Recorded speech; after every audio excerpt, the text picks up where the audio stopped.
Nova Aetas est un jeu coopératif pour 1 à 6 joueurs âgés de 14 ans et plus et pour des parties de 90 minutes, voire beaucoup plus. Situé dans une renaissance italienne fantastique, ce jeu vous plongera dans une campagne mythique basée sur des événements historiques de la guerre entre Rome et Venise au début des années 1500. Dans Nova Aetas, les joueurs vont pouvoir incarner différents personnages. Nous avons ici Valerio et je vous présente rapidement la magnifique Rebecca. Sur le plateau personnage, nous allons retrouver différentes informations, donc notamment l'illustration de notre héros, son nom et une capacité spéciale qu'il aura dès le début de la partie. Les éléments sur la gauche, pour le moment, on s'en occupe pas, on va plutôt se concentrer sur les différentes statistiques présentes ici. La première statistique, c'est la vitesse. Ça correspond au nombre de points d'action que le joueur aura pendant son tour, donc ici 5 points d'action.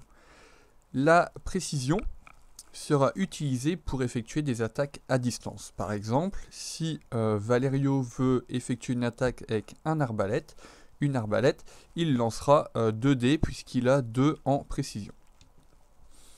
La force est utilisée pour effectuer des attaques au corps à corps, mais peut aussi être utilisé pour casser des objets, briser une porte, forcer un coffre, etc. Lors d'un test utilisant la force, Valerio, ou le joueur contrôlant Valerio, lancera 4 dés. La valeur d'esprit ici de 1 est utilisée pour lancer des sorts magiques ou lancer des prières. Et enfin, nous avons ici les points de vie qui sont de 5 pour Valerio. Quand le joueur choisit son personnage, il prend également le Périlium, les cubes de couleurs associés à son personnage et son équipement de base.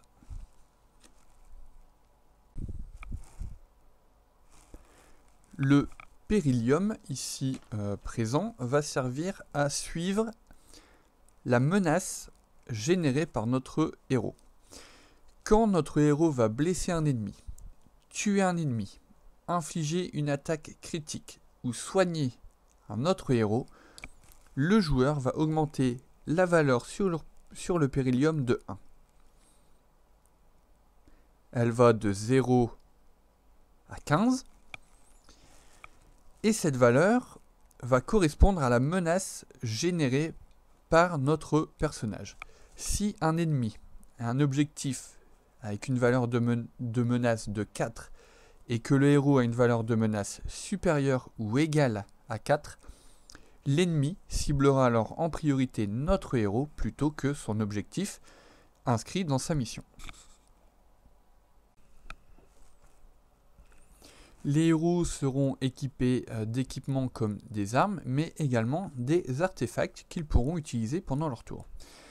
Pour utiliser son épée, le héros devra dépenser 3 points d'action. Il effectuera une attaque au corps à corps. Il a 0 en bonus de force et il va cibler une cible unique. Dès lors que le héros va infliger une blessure à sa cible, il déclenchera ici l'effet Chase. La relique sacrée ici coûte 2 points d'action pour activer et donne un effet de bénédiction automatique sur le joueur. L'ensemble des attaques et des tests que les joueurs vont effectuer dans Nova Aetas Renaissance seront résolus à l'aide de magnifiques dés à 8 faces, sur lesquels sont présents bien sûr les valeurs de 1 à 8, mais également 3 types d'icônes, donc le soleil ici, la lune présent sur le 1 et l'étoile présent sur le 5 ici. Quand les héros vont effectuer des attaques, ils vont soit utiliser leurs compétences, soit utiliser des pouvoirs magiques, on va y venir après, soit utiliser des armes équipées sur les personnages. On va ici décortiquer 2 armes qui vont effectuer des attaques, on le voit ici grâce au point rouge, des attaques physiques. Pour utiliser ici le fléau de rage, le joueur va dépenser 4 points d'action. Il pourra effectuer son attaque au corps à corps. Il aura un bonus au nombre de dés qu'il va lancer de 2 et il peut cibler une cible unique. Si l'arme inflige au minimum une blessure, on déclenchera alors l'effet imbloquable qui rendra l'attaque, vous l'avez deviné, imbloquable. Ici, on voit que les couteaux de lancer utilisent 3 points d'action, qu'ils peuvent attaquer de 1 à 1 case, mais contrairement au fléau ici où on va utiliser la valeur de force présentée tout à l'heure, les couteaux de lancer sont une attaque à distance, on va donc utiliser la valeur de précision. Le héros qui utilisera ces couteaux n'aura par contre pas de bonus pour les utiliser, puisqu'on a ici plus 0. Et ça va cibler une cible unique. Quand un héros va effectuer une attaque sur un ennemi, le joueur va devoir faire attention à différentes informations. Je rappelle encore une fois, ici on voit que c'est une attaque physique. Je vais donc aller regarder sur la carte ennemi Spriggan quelle est sa défense physique. On voit qu'ici elle est de 5. Je vois que les couteaux de lancer utilisent la précision. Je vais donc aller chercher la statistique précision sur Sophia qui est de 3. Sophia va donc, pour attaquer le Spriggan, devoir lancer 3 dés. Et obtenir sur ces dés une valeur supérieure ou égale à la défense physique du Spriggan qui est de 5. Donc hors caméra, je lance mes 3 dés, pardon, et je vais obtenir ceci. Donc Sophia fait son attaque, elle obtient 2-6, donc elle va donc infliger 2 blessures au Spriggan, puisque je dépasse sa valeur d'armure, mais j'ai également obtenu un 1, ici, et la petite lune va être activée par le couteau de lancer pour infliger ici, au maximum, une blessure supplémentaire. Quand les joueurs vont donc effectuer des attaques, ils devront prêter attention à la valeur des dés à obtenir, mais également aux petits icônes qu'ils peuvent aller rechercher en relançant des dés pour activer les différentes capacités de leurs armes.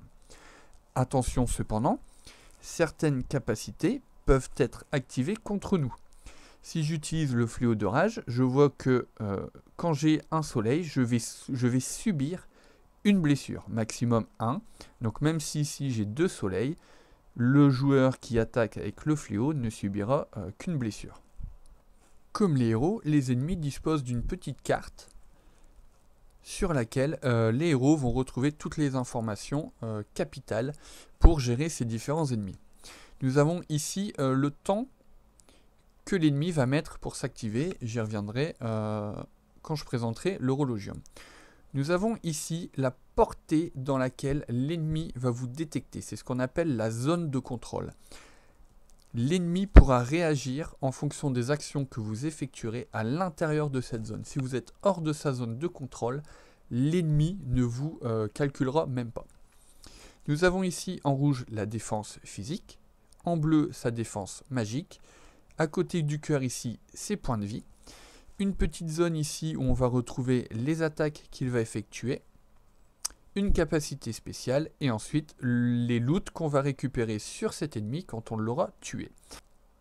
On peut voir ici que la nonne a des statistiques différentes, ne possède aucune attaque, mais par contre a 2 capacités spéciales, donc heal et protection. Par contre, la nonne et le garde du pape font bien partie ici de la même faction. Le Spriggan, lui, fait partie d'une faction différente.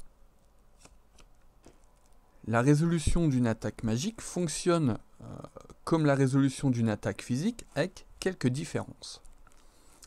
On voit ici que le sort nous coûte 3 points d'action, je peux cibler un ennemi de 1 à 5 cases, je n'ai pas de bonus d'esprit quand je vais lancer ce sort. Pour réussir mon incantation, il me faut 2 succès et je vais cibler une cible unique. Quand mon sort est lancé avec succès, j'inflige 2 blessures ici. Donc, première petite différence entre les attaques au corps à corps et les sorts. Les attaques au corps à corps vont infliger un nombre de blessures égal au nombre de succès obtenus sur les dés. Ici, un personnage avec 4 de force va lancer 4 plus 2 dés, donc potentiellement peut infliger 6 blessures sur un jet de dés parfait. Alors que le sort ici n'infligera toujours que 2 blessures. Cependant, si le joueur arrive à maîtriser son lancer de dés et à obtenir des icônes lune sur ces dés, dès lors que le sort est lancé, donc dès lors que le héros obtient 2 succès, il infligera 2 blessures plus une blessure supplémentaire pour chaque lune obtenue. Ce qui veut dire que là où le héros qui maîtrise les armes au corps à corps va chercher un maximum de succès pour infliger un maximum de blessures, les joueurs qui vont s'orienter sur des gameplays magiques vont chercher un nombre de succès minimum pour réussir l'incantation du sort, mais par contre, ils vont aller chercher un nombre maximum de petites icônes pour amplifier et augmenter les dégâts de leur sort. Pour obtenir un succès et réussir à lancer son sort magique, le joueur devra atteindre sur son lancer de dés une valeur supérieure ou égale à la défense magique de sa cible. Ici, 6+ pour le Spriggan. Dans Nova Aetas, les ennemis ne vont jamais lancer de dés. Par contre, les héros devront eux se défendre face aux attaques automatiques réalisées par les ennemis. On peut voir ici que le garde papal va effectuer une attaque physique avec le petit point rouge ici, alors que par exemple la sorcière va effectuer une attaque magique avec le petit repère bleu ici. Son attaque va lui coûter 3 points d'action, donc il ne pourra en faire qu'une pendant son tour puisqu'il a 5 points d'action. C'est une attaque qu'il va effectuer au corps à corps. Son attaque va infliger 3 blessures à notre héros et c'est une attaque qui utilise une force de 7. Dès lors que son attaque infligera au minimum une blessure, l'effet de stun sera activé. Pour se défendre contre cette attaque, nous allons aller chercher les statistiques de nos héros. Par exemple, Valerio ici a une force de 4. Il va donc pour se défendre devoir lancer 4 dés et obtenir... Non, il va lancer 4 dés. Et pour chaque résultat qui sera supérieur ou égal à 7, il annulera une blessure. Ici, j'ai fait un jet de dés catastrophique, puisque ça c'est un 6. Je ne bloque aucune blessure, 6, 2, 3, 3. Je vais donc subir 3 blessures par le pape du garde. Par le garde du pape, plutôt, c'est mieux. Lorsque la sorcière va lancer son sort magique, ça va lui coûter 3 points d'action. Elle va cibler un héros de 1 à 5 cases.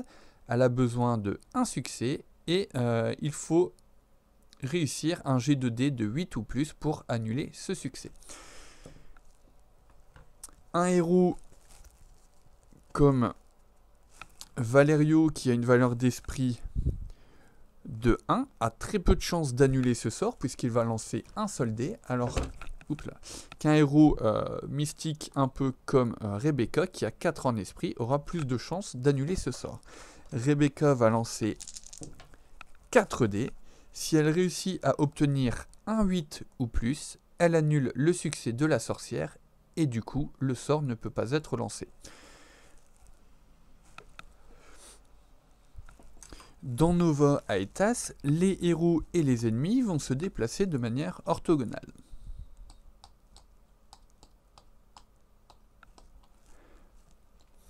Les héros sont considérés adjacents à une figurine quand ils sont en contact complet avec une case. Si l'ennemi est en diagonale de notre héros, les deux figurines ne sont pas considérées comme adjacentes. L'horologium présent dans Nova Aetas est un élément très important que les joueurs devront maîtriser parfaitement pour réussir leur mission. L'horologium, comme son nom l'indique, se présente comme une horloge, donc avec un plateau principal ici, décomposé en 12 cadrans. 12 cadrans ici, une aiguille des heures et une grande aiguille des minutes. La grande aiguille des minutes va désigner quel cadran est actif.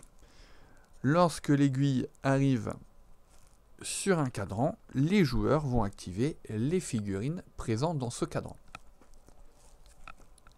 Une fois que toutes les figurines ont effectué leurs actions,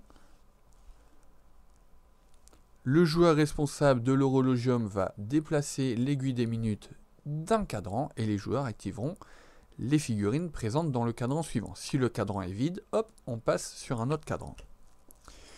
Une fois que l'aiguille des minutes a effectué une rotation complète sur l'horologium, les joueurs vont tourner l'aiguille des heures d'un cran. En début de mission, vous avez 1 heure de départ, 1 heure de fin. Si la mission n'est pas terminée lorsque l'aiguille des heures atteint le moment de l'heure de fin de mission, les joueurs ont perdu. Comment cela fonctionne? On a vu au début de la vidéo que les joueurs, ici, ont une valeur de vitesse. Cette valeur de vitesse correspond au nombre de points d'action que les joueurs vont pouvoir dépenser pendant leur tour. Par exemple, un déplacement de une case coûte 1 point d'action. Pour représenter le temps passé à effectuer ce déplacement, le joueur va déplacer son token de une case. S'il se déplace de 3 cases, ça va lui prendre 3 unités de temps. Il va donc déplacer son token de 3 cases. Ça fonctionne de la même manière pour une attaque. Par exemple, ici, l'épée de Valerio lui coûte 3 unités de temps pour attaquer. S'il fait une attaque, il va donc déplacer son curseur ici de 3 cases. Le garde du pape ici prend 5 unités de temps pour faire toute son activation, alors que son attaque ne lui en coûte que 3. Si le garde du pape est déjà au corps à corps d'un héros, il va effectuer une attaque qui va lui coûter 3 unités de temps. Même s'il ne fait rien d'autre, le curseur sera déplacé de 5 cases. C'est très important de ne pas oublier ce petit point de règle pour ne pas perturber le déroulement de l'action et l'organisation de l'horologium. Donc même s'il effectue une attaque qui lui coûte 3, son token sera quand même bougé de 5. Lors de son activation, un héros doit toujours terminer celle-ci sur un cadran comportant un token ennemi ou alors dépasser ce cadran. Si le héros effectue son action, qu'il n'a rien d'autre à faire et qu'il n'est pas sur un cadran présent avec un ennemi, le héros doit dépenser le reste de ses points d'action pour rejoindre le plus possible le cadran avec un ennemi. La statistique vitesse et points d'action des ennemis détermine également l'ordre d'activation quand les tokens sont présents dans le même cadran sur l'horologium. En cas d'égalité, ici 5 et 5 vitesses pour Rebecca, les ennemis s'activent en premier. Par contre, dans le cas ici présent où j'ai également un Spriggan, le Spriggan ayant 4 en vitesse ici et le guerrier faune 5, l'ordre d'activation sera guerrier faune, puis Rebecca qui a 5 et enfin le Spriggan. On arrive à la fin de cette vidéo, donc l'objectif n'était pas de vous donner une explication de règles 100% complète, mais plutôt de vous proposer une petite vidéo assez courte qui vous permettra, je l'espère, de commencer une première partie sans trop de soucis. La lecture du livret de règles reste quand même indispensable et j'espère vraiment que LMS nous proposera une aide de jeu complète pour accompagner les joueurs pendant leur aventure. Merci d'avoir regardé cette vidéo et je vous dis à très bientôt sur ma chaîne.